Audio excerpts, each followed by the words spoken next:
Everyone, आप सभी का स्वागत है हमारे चैनल पे। तो आज हम मॉडर्न हिस्ट्री के पार्ट को आगे बढ़ाते हुए भारतीय राष्ट्रीय कांग्रेस के अधिवेशन के बारे में, उसकी स्थापना के बारे में, उसके पीछे के इतिहास के बारे में आज आप लोगों के बीच चर्चा करेंगे। तो आप इस वीडियो के अंत तक बने रहें और ध्यान से देखें और समझने का प्रयास करें, क्योंकि यहाँ से क्वेश्चन बराबर पूछे जाते हैं। तो चलिए जानते हैं भारतीय राष्ट्रीय कांग्रेस की स्थापना का इतिहास के बारे में, इसके पीछे का विवाद, इसका कारण के बारे में जानेंगे। तो उससे पहले हम जाने कि भारतीय राष्ट्रीय कांग्रेस की स्थापना कब होती है। तो 28 दिसंबर 1885 को इसकी स्थापना होती है। ठीक है, और कहाँ होती है? बॉम्बे में। बॉम्बे में होती है। और यहाँ 72 पूरे देश के प्रतिनिधि 72 प्रतिनिधि आकर के मिलते हैं, एकजुट होते हैं, तब जाकर के भारतीय राष्ट्रीय कांग्रेस की स्थापना होती है। तो ये आपको समझने की जरूरत है, याद करने की जरूरत है, कब हुई थी? 28 दिसंबर 1885 को। कहाँ? बॉम्बे में, जो प्रथम अधिवेशन बोला जाता है, जहां 72 प्रतिनिधि पूरे देश के आकर के मिले थे। और इसकी स्थापना का श्रेय किसे जाता है? एओ ह्यूम को, ऑक्टेवियन ह्यूम को जाता है स्थापना का श्रेय। और इसी के पीछे बहुत सारे विवाद उत्पन्न होते हैं, कारण बनते हैं। तो वही के बारे में, उसी के बारे में आज हम जानेंगे। इसके लिए बहुत सारे सिद्धांत प्रस्तुत किए गए विभिन्न विद्वानों के माध्यम से। तो सबसे पहला जो सिद्धांत था वो क्या था? Safety valve theory. ये किनके माध्यम से लाया गया? लाला लाजपत राय के माध्यम से लाया गया। और इसके माध्यम से उन्होंने बताने का प्रयास किया कि जो कांग्रेस की स्थापना थी वो सेफ्टी वॉल्व का कार्य करती है। किसके लिए? ब्रिटिशर्स के लिए। और एओ ह्यूम की, जो यहाँ पे इन लोगों ने एओ ह्यूम को स्थापना का श्रेय दिया जा रहा है, इनके माध्यम से इसकी स्थापना की गई है। तो ब्रिटिश की रणनीति के तहत ये स्थापना की गई, ताकि जो भारतीय लोगों के अंदर जो गुस्सा है उसको दबाया जा सके, वो लोग विरोध ना कर पाए और विद्रोह की भावना उनके अंदर उत्पन्न ना होए, उससे पहले ही उन्हें दूर कर लिया जाए। किनके माध्यम से? भारतीय राष्ट्रीय कांग्रेस के माध्यम से। तो इसीलिए लाला लाजपत राय ने इसे, भारतीय राष्ट्रीय कांग्रेस को सेफ्टी वॉल्व के रूप में प्रस्तुत करने का प्रयास किया। और उन्होंने बताया कि जिस प्रकार से एक कुकर की सीटी, जैसे कुकर में हम खाना पकाते हैं और जब खाना पकाते हैं तो उसमें ऊष्मा का उत्सर्जन होता है, और जब अधिक ऊष्मा का उत्सर्जन होता है तो उस अधिक ऊष्मा को निकालने के लिए एक निकास के रूप में एक सेफ्टी वॉल्व लगाया जाता है। और वही सेफ्टी वॉल्व का जो एग्जाम्पल उन्होंने प्रस्तुत किया, किसके लिए? कांग्रेस के लिए। और उन्होंने बताया कि ये ब्रिटिशर्स के लिए एक सेफ्टी वॉल्व का कार्य कर रही है, और भारतीय जो गुस्से में हैं उनको निकास करने के रूप में एक कांग्रेस की स्थापना की गई। उन्होंने बताया कि कांग्रेस की स्थापना एक ब्रिटिश अधिकारी एओ ह्यूम के द्वारा इसलिए की गई ताकि अंग्रेजों के विरुद्ध व्याप्त भारतीय असंतोष विद्रोह का रूप न ले पाए, और इस गुस्से को कांग्रेस के रूप में निकास का मार्ग मिल जाए। मतलब जो असंतोष की भावना भारतीयों के अंदर उत्पन्न हो रही थी, जो विद्रोह उन लोग करना चाह रहे थे, उस गुस्से को दबाने के लिए, उस गुस्से के निकास का कार्य करने के लिए कांग्रेस की स्थापना की गई। लाला लाजपत राय के माध्यम से ये पता चल रहा है। किस सिद्धांत के माध्यम से? सेफ्टी वॉल्व सिद्धांत के माध्यम से। उन्होंने कहा कि कांग्रेस की स्थापना मात्र ब्रिटिश साम्राज्य की रक्षा हेतु की गई है। उन्होंने कहा कि ये सिर्फ और सिर्फ ब्रिटिश साम्राज्य की रक्षा हेतु इसका उपयोग किया जा रहा है। भारतीय राष्ट्रीय कांग्रेस की स्थापना की गई सिर्फ ब्रिटिशर्स के लिए। ये तो सिर्फ एक नाम मात्र का बहाना है कि भारतीय जनता के लिए, उन लोगों के लिए ये स्थापना की गई, लेकिन जो मेन रीजन है वो ब्रिटिश साम्राज्य अपनी रक्षा करना चाहता है, भारतीयों के गुस्से से बचना चाहता है, उनके विद्रोह से बचना चाहता है। इनका कहना था कि जब भारतीय अपने मत को लेकर के, अपनी मांग को लेकर के जो विद्रोह उत्पन्न करते हैं, उस विद्रोह से पहले वो अपना बात आकर के यहाँ रखेंगे और उन्हें एक संतोषप्रद रूप में एक उम्मीद दे दी जाएगी कि आपका मांग हम पूरी करेंगे, हम ब्रिटिशर्स तक आपकी बात को रखेंगे, चाहे वो पूरी हो या ना हो, लेकिन वो जब आकर के अपनी बात को रखेंगे तो उन्हें एक संतोषप्रद रूप में एक उम्मीद दे दी जाएगी। तो इस प्रकार से इस उम्मीद के लिए इसकी स्थापना की गई ताकि भारतीयों का जो रोष है, जो गुस्सा है, वो शांत बना रहे और वो एक प्रकार से विद्रोह का रूप न धारण करे। तो इस प्रकार सेफ्टी वॉल्व थ्योरी जो लाला लाजपत राय ने बताने का कार्य किया कि कुकर की सीटी की तरह कार्य करेगा, सेफ्टी वॉल्व की तरह कार्य कर रहा है भारतीय राष्ट्रीय कांग्रेस ब्रिटिशर्स के लिए। तो इसीलिए इस सिद्धांत का नाम भी उन्होंने सेफ्टी वॉल्व थ्योरी रखा और इसके पीछे बहुत सारी आलोचनाएं निकल के आई। बहुत सारे विद्वान ने अपनी अपनी आलोचनाएं दी हैं। जो उन्होंने पहला आलोचना दिया कि यह जिस पुस्तक पर आधारित है, यह सिद्धांत जिस पुस्तक पर आधारित है, वो पुस्तक ही अप्रमाणित है। वो क्या है? वो पुस्तक ही अप्रमाणित है। ठीक है, अप्रमाणित है। और दूसरा उन्होंने आलोचना करी कि कांग्रेस शुरू से ब्रिटिश विरोधी नीति अपना रही थी। अगर वो ब्रिटिशर्स के लिए काम कर रही होती तो ब्रिटिश विरोधी नीतियां जो चल रही थी, उपनिवेशवादी विरोधी नीतियां जो चल रही थी, जो गतिविधियां हो रही थी, वो कैसे होती? तो कांग्रेस के अंदर जो सदस्य थे वो तो ब्रिटिश विरोधी कार्य कर रहे थे, क्योंकि आप जब किसी पे विश्वास करते हैं, कोई मित्र पे अगर आप विश्वास करते हैं तो उसके कार्य को लेकर के विश्वास करते हैं, ना कि बातों पे विश्वास करते हैं। कोई अगर बहुत बड़ी बड़ी बातें कर रहा है तो आप विश्वास नहीं करेंगे, लेकिन अगर वो बातें ज्यादा ना करके कार्य के रूप में आपके लिए करे तो आप उस पे ज्यादा भरोसा करेंगे। तो इसीलिए जो कांग्रेस कार्य कर रही थी, ब्रिटिश विरोधी नीति जो अपना रही थी, जो गतिविधियां कर रही थी, उस पे भारतीय लोग भरोसा कर रहे थे। तो आलोचना में यही आया कि अगर ब्रिटिशर्स के लिए अगर ये इसकी स्थापना होती तो फिर ये गतिविधियां कैसे हो रही थी, ब्रिटिश विरोधी गतिविधियां कैसे हो रही थी। अब सी जो एक आलोचना और है कि ब्रिटिशों द्वारा कांग्रेसी आंदोलन एवं नेताओं का दमन तथा कांग्रेस को प्रतिबंधित करना, ये कैसे संभव था? अगर ब्रिटिशर्स के लिए यह स्थापना की गई होती तो फिर कांग्रेस का दमन कैसे होता? कांग्रेसी नेताओं का जो दमन हो रहा था, उनको प्रतिबंधित किया जा रहा था, वो कैसे संभव था?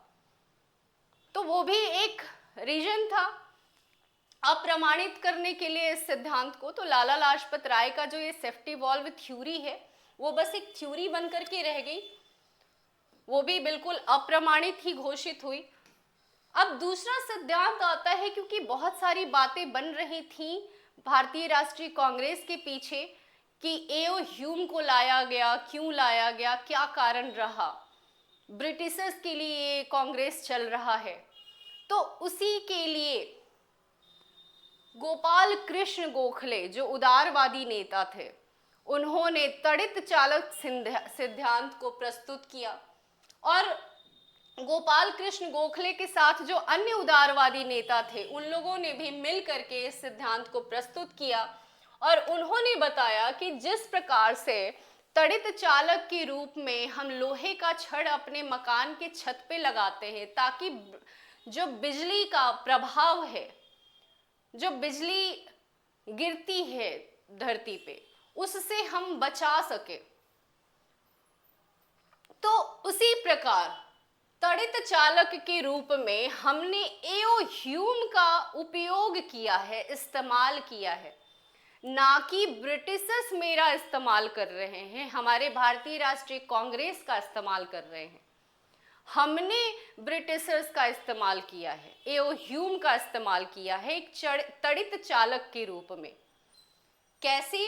इस सिद्धांत के अनुसार ब्रिटिश दमन से बचने के लिए एक ब्रिटिश अधिकारी एओ ह्यूम का इस्तेमाल किया गया। जो ब्रिटिश दमन किए जा रहे थे, जो प्रतिबंधित किए जा रहे थे नेताओं के ऊपर, उन सभी से बचने के लिए एओ ह्यूम का इस्तेमाल किया। इस सिद्धांत के माध्यम से गोपाल कृष्ण गोखले कहना चाहते हैं कि इसी दमन से बचने के लिए हमने एओ ह्यूम का इस्तेमाल किया है, ना कि उन्होंने हमारा इस्तेमाल किया है। तो इस प्रकार इस सिद्धांत का प्रतिपादन किया गया और इस सिद्धांत की भी कई आलोचनाएं निकल कर के आई। पहला आलोचना था कि इस तरह पूर्व नियोजित नीति के तहत एओ ह्यूम के उपयोग किए जाने का कोई ऐतिहासिक प्रमाण नहीं मिलता है। आलोचना में ये निकल के आया कि कोई भी ऐतिहासिक प्रमाण नहीं है जिससे हम कह सकते हैं कि एओ ह्यूम का पूर्व नियोजित इस्तेमाल किया जा रहा था। पूर्व नियोजित ऐसा कोई प्रमाण नहीं मिलता है, कोई नीति नहीं थी जिसके तहत एओ ह्यूम का उपयोग किया गया। तो इसलिए इसका भी खंडन किया जाता है। ऐसा कहना अनुचित होगा कि ब्रिटिश अधिकारी के कांग्रेस में शामिल होने मात्र से उसके उपनिवेशवाद विरोधी जो गतिविधियां थीं उसको नजरअंदाज कर दिया जाता।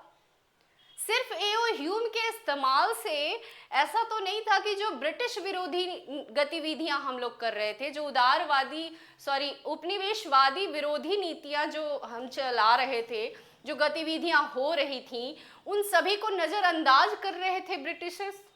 बिल्कुल नहीं। हमारा दमन हो रहा था,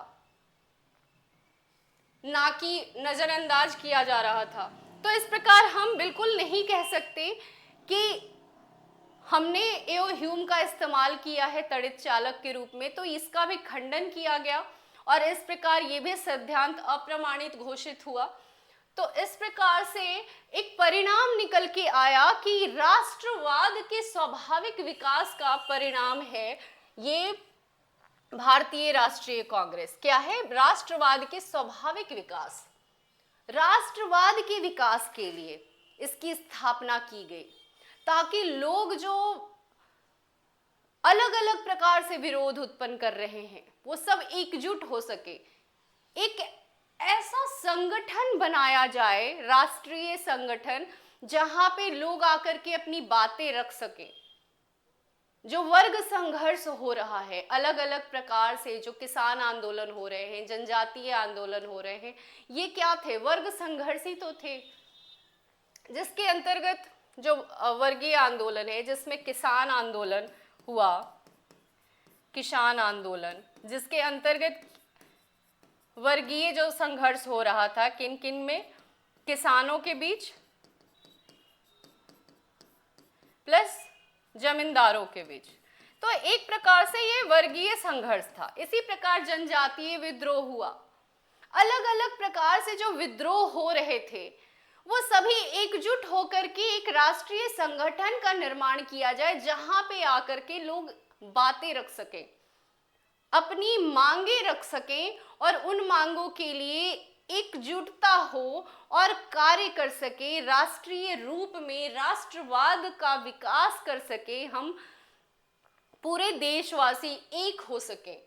तो इस प्रकार से अंग्रेजों के विरुद्ध क्षेत्रीय आधार पर वर्गीय आंदोलन की एक समृद्ध विरासत के बाद इस बात की आवश्यकता महसूस की जा रही थी कि ऐसा राष्ट्रीय संगठन हो जो राष्ट्रव्यापी ढंग से सभी वर्गों की मांगों के लेकर राजनीति कर सके।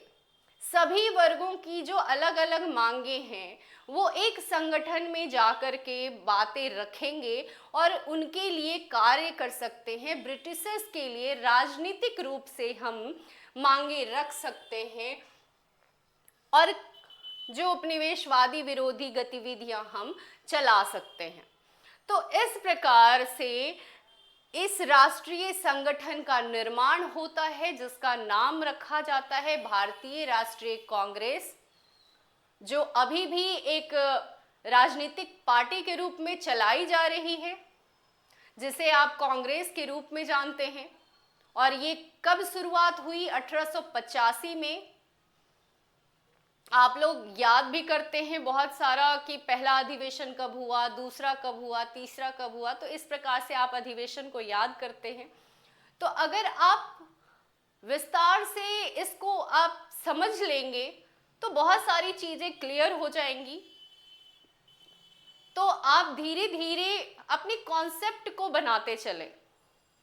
क्या कारण रहा, स्थापना क्यों हुआ, इसका क्या इतिहास है, मन में जो क्वेश्चन आ रहा है उन सभी क्वेरीज को दूर करना है। बातों को समझने का प्रयास करें। जैसे आज आपने इस वीडियो को देखा, बहुत सारी बातें अधूरी रह चुकी होंगी, उसको आप किताब में खंगालिए, जाकर के पढ़ने का प्रयास कीजिए, समझने का प्रयास कीजिए कि इसके बाद क्या हुआ, इसके पहले क्या हुआ होगा। तो इन सारी बातों को आप समझने का प्रयास करें और इसी से आप क्वेश्चन का आंसर आप बढ़िया कर सकते हैं। आप जितना ज्यादा आप फैक्ट्स को लिखेंगे, कॉन्सेप्ट को लिखेंगे, बातों को आप डालने का प्रयास करेंगे, जो फैक्ट्स हैं एक्चुअली में उसको आप यूज करेंगे एग्जामिनेशन हॉल में, तो आप एक अच्छा आंसर राइटिंग तैयार कर सकते हैं, आप लिख सकते हैं। तो इस प्रकार आप अभी वीडियो को देख रहे हैं, फिर से आप किताबों को देखें, पढ़ें और फिर समझने का प्रयास करें और आंसर जरूर करें। इसके लिए हमने अभ्यास प्रश्न लिख रखे हैं आप लोगों के लिए। पहला, सेफ्टी वॉल्व सिद्धांत का संक्षिप्त टिप्पणी करें। दूसरा, कांग्रेस की स्थापना संबंधी विभिन्न मतों की चर्चा करते हुए अपना पक्ष प्रस्तुत करें। तो ये 2 क्वेश्चन हैं जिन्हें आप आंसर बनाएं, लिखें और मेरा जो व्हाट्सएप ग्रुप है उससे जुड़े, उसमें आप आंसर को डालें और मैं उसको चेक करूंगी और आपको फिर उसको भेजूंगी। तो इस प्रकार से आप मेरे डिस्क्रिप्शन में जाकर के देख सकते हैं, व्हाट्सएप ग्रुप का लिंक हम डाल रखे होंगे, तो उस पर आप जाकर के जुड़ सकते हैं। अगर आपको ये वीडियो पसंद आता है तो आप चैनल को सब्सक्राइब करें, लाइक करें। धन्यवाद।